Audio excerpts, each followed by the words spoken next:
Hi there, readers. It's Lauren here. I hope you have so far have had a good week. I'm happy that you're here today, and we are going to go ahead and get into book two. This is the second chapter of the book, and that is again the Last Consort Adaptation. Thanks so much for being here again, and let's go ahead and get started.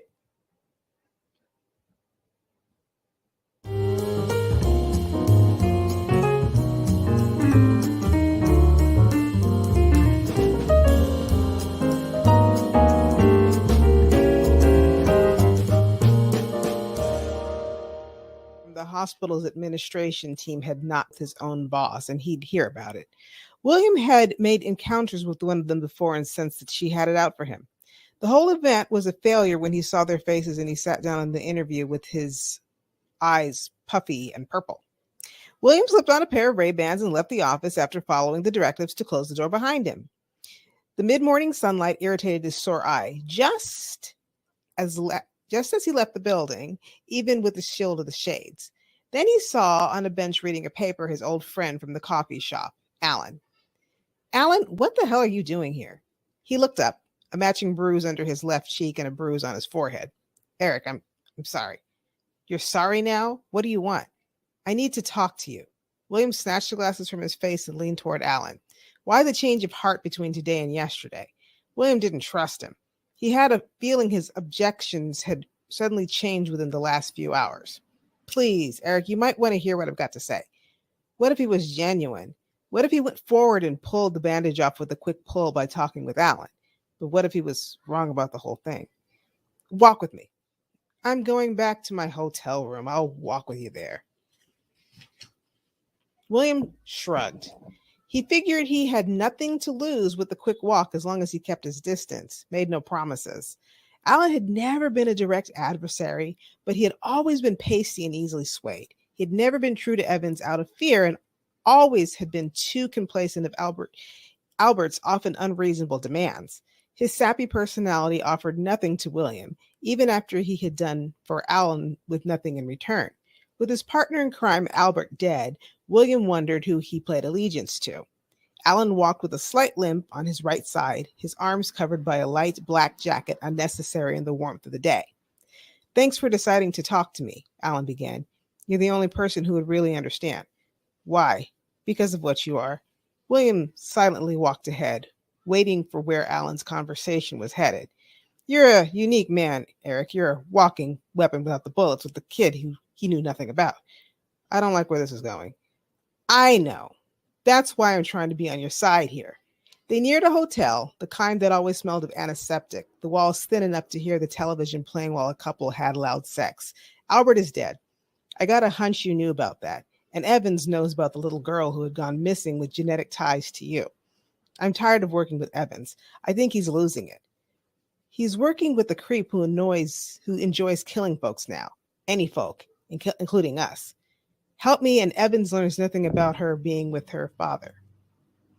Are you threatening me? I'm trying to make a deal. I took a life for you and years later you threaten me? I can't believe this, Alan. What choice do I have, Eric? Trust me. You're going to be screwed in a few weeks, maybe even dead. You gain an alliance now and you have a better chance. You got an ally. Alan started to fan a square business card before him, a rich navy background with a monogram M in its center, refusing to hand it over. What's that? First, I want a commitment from you, a handshake and vixen. William stared at the card, trying to read the contents with his movement, the anger building as Alan's audacity commanded the moment. His sudden desire was selfishly motivated only for William to be stabbed in the back and left face down in the dust. You're kidding me, right? You left me willingly. The only reason I wasn't killed was because they want what you do. Now you want me to shake your damn hand and give you vixen? Your call. He put away the Navy card and took out his key card, tapping it in the air before the dark blue panel door of the motel room. Go to hell, Alan. The pudding-like man turned and opened the door. Don't say I didn't warn you. Alan stepped into the room and immediately fell to the door jamb, then to the ground from a gun's fire. William felt the splatter of blood hit his face. He stared face to face with a man he couldn't recognize, the gun still in his hand. The stranger smiled and cocked his head. Well, I'll be damned. Hi, Eric. End of section. Garrett glared at his cell phone one more time before putting it in the center cup holder of his car. He hated how Christine used the little emojis like she was a 19-year-old college student. He entered one last heart and pulled his seatbelt taut against his chest. He was on his way to give William a lift to his car being serviced at a nearby mechanic. It worked out perfectly as he was on his way to another clinic to drop off a load of paperwork. He was what they always dubbed a team member, which most people hated being called, especially when he couldn't stand half the folks he had to work with. They all pretended every day. He simply hid his pouch behind a mug, showed up on time, and couldn't wait to see if things he had never anticipated would work out for him in the end. Garrett had played that part with his connection with William. However, it was quickly becoming difficult. William was quiet, never opening up much about anything and told the worst jokes, but he appeared to be a good guy, that person who always seemed to pay it forward, gave a little more, said something when things weren't right. That's one reason why Garrett had to shower the shit off every day, especially before he looked at Christine. Garrett pulled up near a parking structure for a medical complex, the midday sun rays peeking through the metallic awnings of the adjacent building. William was right at the curb's edge as Garrett swooped by and swung open the door to his A6. William folded his long body in the passenger seat like a neatly folded towel. "Hey," he quickly began. "Thanks for the lift," William said, giving the seatbelt a pull. He wore a crisp white shirt and smoke-glazed gray slacks, the cuff and collar stained with a few obvious drops of scarlet. The formality of it all reeked of a funeral or interview, except for the droplets. That was something else. He peeked with anxiousness in the passenger side mirror right before he started to unbutton his shirt. "Where are you coming from?" Garrett asked. "Interview." Looking at options off the floor. "I thought you liked the floor." "I do, but it seems I get into too much trouble." "Yeah, I guess that is how you came to meet me. Maybe a change would do you good. But do you think it went well with that shiner?" "Oh, my eye? I don't think they noticed," he said, then smiled. William by this time had taken off his shirt, finding more ease with the undershirt, saying nothing more about it, even though Garrett knew he had seen the stains. "Was that blood, Will?" "No, blood? No, I just feel like I'm coming from a funeral," he said, with sincerity, his face without any trace of anything. "You can turn right at the light." William was born as a 20-something nursing student whose beautiful companion, Patricia, he'd run in front of a train and a daughter who looked remarkably like him that he claimed he was still getting to know.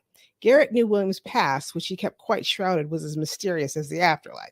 Garrett only knew what he knew about him through Patricia and the mysterious bits provided to him from a source he could never admit to, Christine. All distorted images, like a funhouse mirror.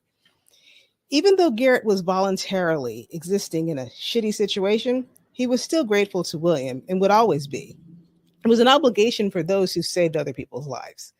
Garrett pulled into a spot outside of an auto repair shop once. William's Highlander was still prepped up on a lift a few feet off the ground. "Thanks again," William said, opening the door. "Hey, Christine wanted to know what Gwen wanted for her birthday." "Oh, yeah, Saturday. I'll ask Patricia."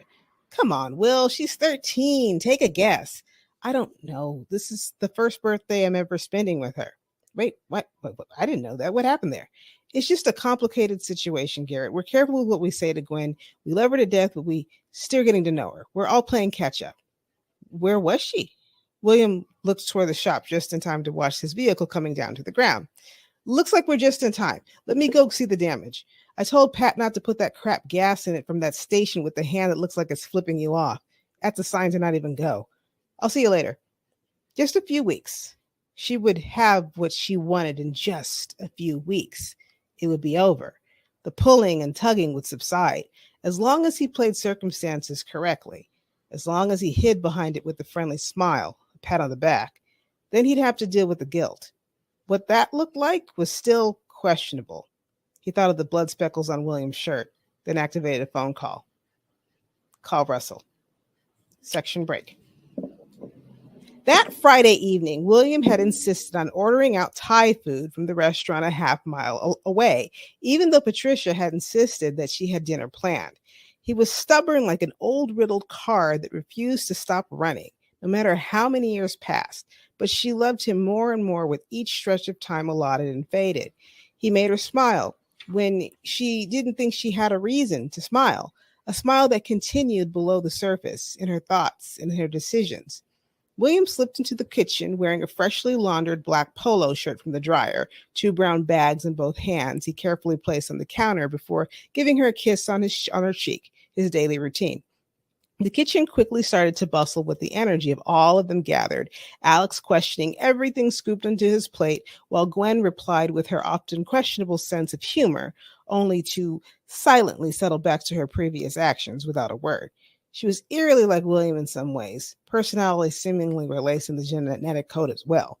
Patricia settled next to William, who had busied himself picking the dried peppers from Lisa's plate with a pair of chopsticks, while instructing Gwen to stop looking at her cell phone and to give Alex a fork instead of the chopsticks he tried to use with two small hands.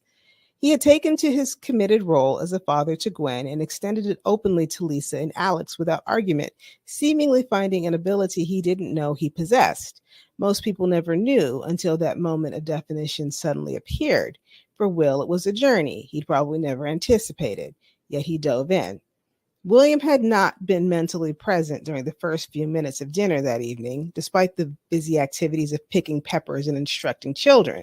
He hadn't looked at her. I got you extra peanut sauce, Gwen. The chicken isn't as dry as that other place. You really like that sauce, Gwen, Lisa responded. I saw you.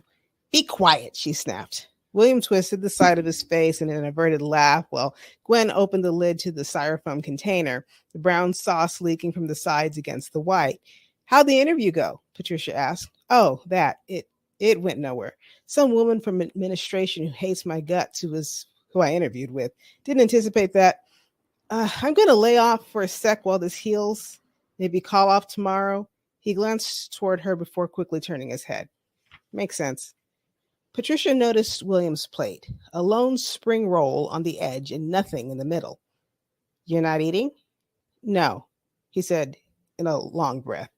I had a long day. I'm going to walk Jake while you guys finish up dinner. The kitchen slowly gained a new feel, as if a slow suction of energy had gathered near William's chair as he left the room. It was uncomfortable. The realization that a darkness had suddenly lifted, a darkness unnoticeable until William exited the room. She silently absorbed the moment and looked toward Gwen, who returned the gaze after pouring additional sauce on her chicken satay. Something is wrong, she said, casually pulling meat from the stick with a quick snap of her teeth. I hope not, sweetheart. I really hope not. End of chapter. All right. Thanks so much for being here today. That concludes our reading with Lauren. Today is, again, we're ending August, so we'll have, we're ending August and we'll be into September next week. So I'm going to go ahead and sit back and enjoy my glass of Malbec, and I hope you enjoy whatever you're drinking. Thanks for being here again. And if you have an interest in reading on, the book that we just read is available on Barnes & Noble, or you can go to the Free Minds publication website for this book. If you would like to even read the book before this book, that is the Last Consort Adaptation, is this book that we just read. The first book is The Last Consort Escape.